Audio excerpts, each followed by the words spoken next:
Thank you very much, guys. And he joined by Cool, the mid laner for OMG, after making it to the quarterfinals.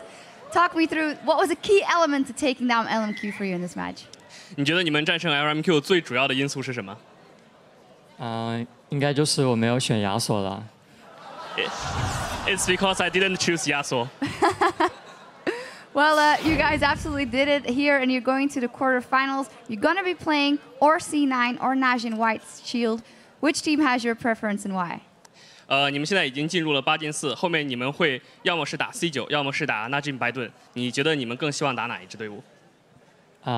我觉得我们应该更希望打的是 Najin 吧，因为我们在看他们的比赛的时候，觉得可能 Najin 更适合跟我们觉得更有胜算一点，可能打起来的话，看起来。We prefer to play with Najin White Shield because based on the video, based on the match in the World Finals, we believe we got a better chance to win them. All right. That means some love for C9 here as well. Finally, you guys came into this tournament as a 3rd seed from China. It was a roller coaster. How much bigger can you guys get? How much bigger can you guys grow going further in this tournament? 你们是以中国第3名的这个种子队身份来进入总决赛的，这样一路走过来，你觉得你们以后还有多大的进一步的空间？你们还可以进一步提高多少？能够走多远？希望能进决赛和韩国队伍好好打一场比赛吧。这是我们队伍来 S4的目标。We hope we can step into the finals and have a good game against Korean team. That's why we are coming here. All right, big words. Finally, is there anything you want to say to the fans here and who are watching you from home? 你现在有什么想对你的现场的粉丝以及在电视机还有电脑前面观看你的粉丝们所说的吗？等我的亚索练好了，下次再给你们打给你们看。Let me get a better practice of my Yasuo, and I'll show you next time. Well, I'm looking forward to that. Congratulations and thank you very much. We'll be seeing OMG in the quarterfinals, but for now, we're going to break down this game at the desk. Thank you very much, Shocks. And with that win, of course, OMG will be advancing to the quarterfinals. And it does mean that LMQ is out. So the top 8 teams rounded out. 3 Chinese, 3 Korean, 2 North American. Let's talk about this victory. First thing that I think I have to highlight, picks and bans, top lane Lulu once again. Ackerman went on tilt. I know you dislike the Lulu as well, yes. But let's talk about the picks and how the game played out, Crumbs. They went for a team comp that was more of a kind of death ball team comp for LMQ. They had the Lulu top, Lee Sin to get through the early game, and then the Xerath Kog'Maw, real late game champions that don't really set up Lee Sin that well early game. And the Lulu fell for a gank in top lane that with the Kazakhs and the Maokai, which just led to a continual snowball of just death after death. And that's why I'm not soloing the champion. It's just too squishy, and when it gets that late, even if you're a death ball, Maokai is going to outshine you every time. I think they were really trying to go for more of a siege composition there with Xerath Lulu. I mean, they had a lot of good poke had they been able to group, but they missed kind of that timing because of Ackerman dying so many times. But, you know, it's not only on Ackerman dying. You have to talk about Loveling, who was just outstanding in the jungle that game, constantly being in the right place, delaying that power spike, getting huge on his own, and contributing massively to that victory. Yeah, I would have definitely loved to see more just tanky top laners coming out of Ackerman, staying closer to his style of yore. We've actually jokingly started calling him Snackerman because he keeps feeding these games. But, I mean, he is a really good top laner, but just didn't show up this tournament. It's really sad. Yeah, I've really just not been a fan of seeing the mage tops come out. All these Lulu players have been disappointing. Quas disappointed back in the North American playoffs. They nearly 3-0'd LMQ and would have had this spot if he had just had the idea to, you know, spread apart his champion pool more. We've seen the Rumbles do fairly well, the high damage top laners. We saw the Mundo come out from Freddy, do great there. The mage tops clearly aren't working right now. On that topic, very minimal Nidalees this group stage as well. Not really picked or banned, more so from the previous group stage. Let's talk about the mid game. It felt like OMG had a massive lead and really didn't know how to pressure it. We spent, what, 13 minutes looking at warding back and forth around the Baron pit. What was that about? That part really worries me for their upcoming matches in the quarterfinals because they really struggled to close out that game with a 13K gold lead, and eventually the way they closed it was doing a 50-50 Baron smite, just how they're used to doing it in the LPL, that is not going to fly to advance to the semis. Well, I don't think that was the worst thing ever to 50-50 Baron. They were like 15k gold ahead at the time, and it was a way to force a fight. So even if they had like given up the Baron, I'm not saying it's the best idea. I'm not. I'm not. But it wasn't so bad. Yeah.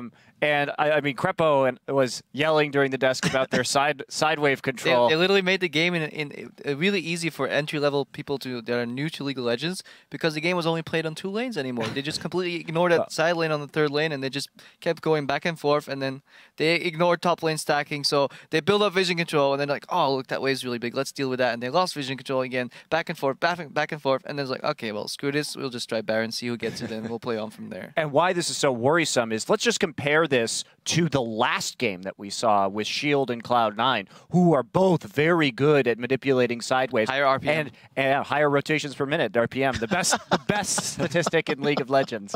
But, I mean, look at how Cloud9 won that game. Just fantastic pressure on that inhibitor, and it was just vacant in this game. Yep. The only stat that is eclipsing those rotations per minute is the number of selfies per minute that Crepo takes. Let's pull up the Baron fight replay, the 50-50 that you guys were talking about. Freak, maybe you can give us some insight about the calls. And, this was OMG really, pushing buttons. Yeah, I mean, at the very least, OMG has been building a lead this whole time. And one thing with sort of people talking about Baron throws is Baron only does so much damage. I think you can actually quantify sort of any ability or something like Baron as a value of gold. At a certain point, the items you have beat what the damage output's going to be here. So as you talk about Monte Cristo, just baiting a fight at all is going to work out here. And OMG's been consistently building a gold lead throughout this, so they're just very, very far ahead. And even with Baron, they're going to fight pretty well. So let's run the clip out. And basically, yes, it's a 50-50 smite, but because a battle's going to be started, because OMG has so much lockdown, it works out. Yeah, Lee Sin's going to come across. Yeah, Jana took some damage, but now he's stuck inside the pit with the rest of the team. We're not in here with Lee Sin. Lee Sin's in here with us. So let's go ahead and start killing people. Yeah, but imagine if they comboed Xerath damage with Lee Sin. They could have easily stolen that Baron. Kog'Maw Living Artillery, Xerath ulti, and a Lee Sin smite. Time right, they can just get him, sacrifice Lee, trade Baron for 1. And if Lee queued Baron instead of Maokai. Yeah, he would try it, I imagine. Here's the thing, so Baron buff is nice, but a 5v4 is better. I would take a 5v4, just push down the game, get rid of one of disengage. Exactly, yeah, go in 5v4, drop it in hit, do a bunch of cool things. I think it's good for LMQ. This is the best outcome for them, is getting Baron and losing an inhib and holding best. I disagree entirely. As soon as you lose a member of your team, you can't hold your base. No, that's not true, because the entire game, OMG had no idea how to siege. They never grouped up and even tried to siege at all. I don't think that a 4v5 advantage would have made them click inside and be like, oh, let's just go try to siege. I think they would have just dove the turret. I mean, you were talking about Maokai was so tanky. Chinese League of Legends. They could have done it in the 5v5. But then why don't just dive anyways if they can do it? What is LMQ realistically going to do at that point? Except that was the best outcome for them, and it could have worked, but just OMG's like... No, I think it turtled to 6 items, because it's a Chinese LoL team, so OMG are bred in the scene where you dive turrets for a living, like literally. And 2, once you have the disengage tools down, the reason they weren't diving before is because Xerath is wave clearing, Lee Sin kicks them back, Lulu Whimsy's the diver and Wild Girl, so you push on and the box comes out, but you get rid of the safeguard and the kickback, and now you've got a way in. And the Xerath ult's down, so you have another way in. Well, either way, LMQ did not do any of those things, and they lost. Right, the North American versus Korea rivalry in Group D isn't over yet. We do have that additional tiebreaker game coming up to decide who takes the first place spot in the quarterfinals. A few moments ago, we did actually have the coin toss to determine side selection for our tiebreaker game. And after actually winning, Najin White Shield will be getting to choose the side. I'm glad you know that. It's impressive. They did actually opt to go blue side in that matchup. The 2014 World Championship continues in just a moment. Guys, stay with us.